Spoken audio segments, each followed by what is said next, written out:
Good morning student, welcome to my channel home science A to Z. Home science A to Z channel में आप सभी का स्वागत है। स्टूडेंट, आज का जो हमारा क्वेश्चन है वो सिर्फ थियरी बेस्ड है, यानी सिर्फ मनोविज्ञान के सिद्धांतों पर आधारित प्रश्न है। चलिए स्टार्ट करते हैं। पहला प्रश्न है, फ्रायड, पियाजे एवं अन्य मनोवैज्ञानिकों ने व्यक्तित्व विकास की विभिन्न के संदर्भ में व्याख्या की है। फ्रायड और पियाजे तथा अन्य मनोवैज्ञानिकों ने विभिन्न अवस्था के संदर्भ में व्याख्या की है। क्या व्याख्या की है? कहने का तात्पर्य ये है कि फ्रायड और पियाजे कई मनोवैज्ञानिक विकास के संदर्भ में व्याख्या की हैं, लेकिन पियाजे ने क्या कहा है? ऑप्शन ए है, कहा है कि विकास की अवस्थाएं वातावरण से निर्धारित होती हैं। ऑप्शन बी, कहा है कि शैशवावस्था के अनुभव ही अधिक प्रभावित होते हैं, बाकी अवस्थाओं के सीमित प्रभाव होते हैं। ऑप्शन सी, विभिन्न अवस्थाओं को समझाने के लिए संज्ञानात्मक बदलाव के बारे में कहा है। ऑप्शन डी, उपरोक्त में से कोई नहीं। तो ऑप्शन सी यहाँ पे सही आंसर है। नेक्स्ट क्वेश्चन है, गिलफोर्ड ने अभिसारी चिंतन पद का प्रयोग किसके समान अर्थ में किया है? अभिसारी चिंतन, कल आप लोगों को हम बताए थे कि गिलफोर्ड ने 9 प्रकार के बुद्धि का, जो बहुबुद्धि का सिद्धांत, उसको उन्होंने 9 प्रकार का बताया है, और कल इसके बारे में हम डिटेल आप लोग को बताए भी थे। तो वही पूछ रहे हैं कि अभिसारी चिंतन पद का प्रयोग किसके समान अर्थ किया है, किसे अभिसारी चिंतन कहते हैं? ऑप्शन ए है बुद्धि, ऑप्शन बी सृजनात्मकता, ऑप्शन सी बुद्धि एवं सृजनात्मकता, डी है अब इनमें से कोई नहीं। इनमें से कोई नहीं, यहाँ पे ऑप्शन बी सही आंसर है। नेक्स्ट क्वेश्चन है, क्रियात्मक अनुसंधान का उद्देश्य है। क्रियात्मक अनुसंधान का उद्देश्य है। ऑप्शन ए, नवीन ज्ञान की खोज करना। ऑप्शन बी, शैक्षिक परिस्थितियों में व्यवहार विज्ञान का विकास करना। ऑप्शन सी, विद्यालय एवं कक्षा की शैक्षिक कार्यप्रणाली। उपरोक्त सभी। अगला यहाँ पे विद्यालय तथा कक्षा की शैक्षिक कार्यप्रणाली की समस्याओं की खोज करना ही क्या है? क्रियात्मक अनुसंधान का उद्देश्य है।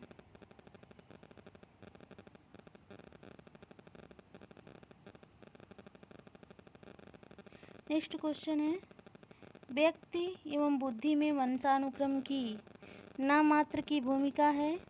ऑप्शन बी, महत्वपूर्ण भूमिका है, अपूर्वानुमेय भूमिका है, या आकर्षक भूमिका है। व्यक्ति एवं बुद्धि में वंशानुक्रम की कितनी है? नाम मात्र की भूमिका होती है। यहाँ पे जो सबसे सटीक आंसर है ऑप्शन ए है। नेक्स्ट क्वेश्चन है, पियाजे के अनुसार विकास की पहली अवस्था के दौरान बच्चा सबसे बेहतर तरीके से सीखता है। निष्क्रिय शब्दों को समझने के द्वारा। ऑप्शन बी, अमूर्त तरीके से चिंतन द्वारा। ऑप्शन सी, भाषा के नए अर्जित ज्ञान के अनुप्रयोग से, इंद्रियों के प्रयोग से।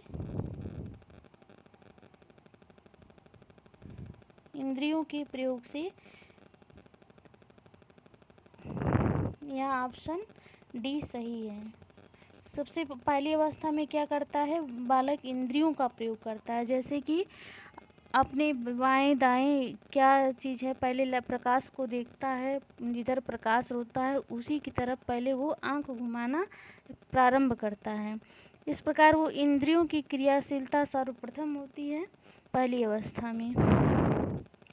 नेक्स्ट क्वेश्चन है, पियाजे के अनुसार संज्ञानात्मक बाल विकास की कितनी अवस्थाएं होती हैं?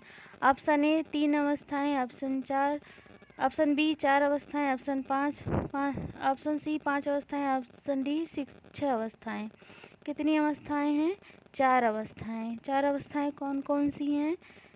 Sensory motor stage, pre convention stage,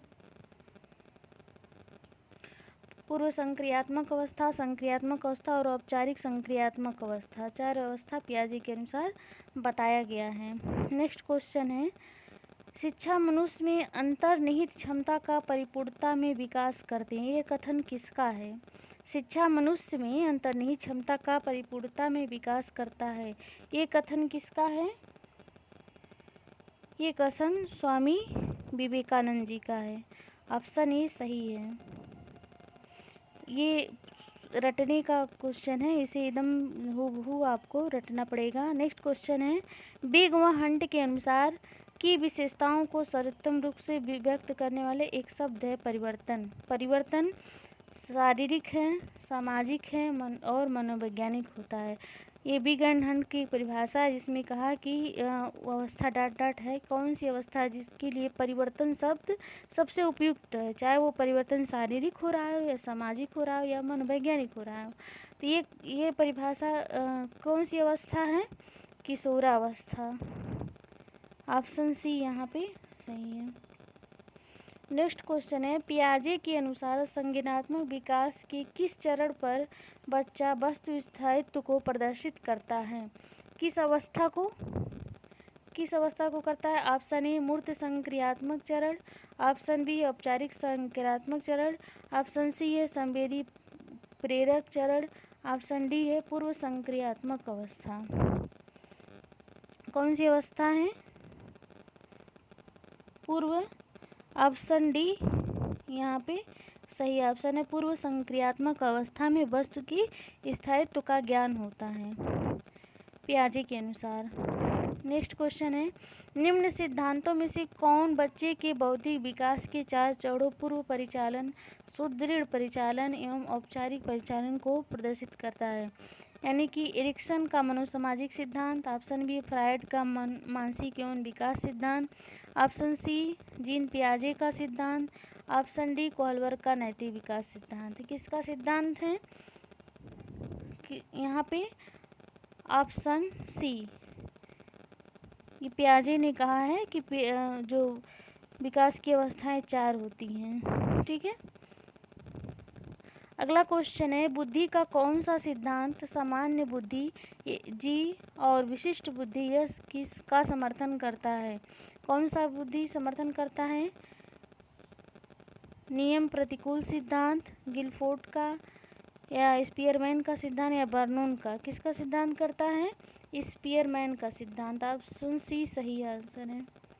next question है, निम्नलिखित में से कौन सा सिद्धांत यह दर्शाता है कि अपेक्षित सन्निकट सकारात्मक प्रक्रिया द्वारा पुनर्बलन के फलस्वरूप व्यवहार किया जाता है?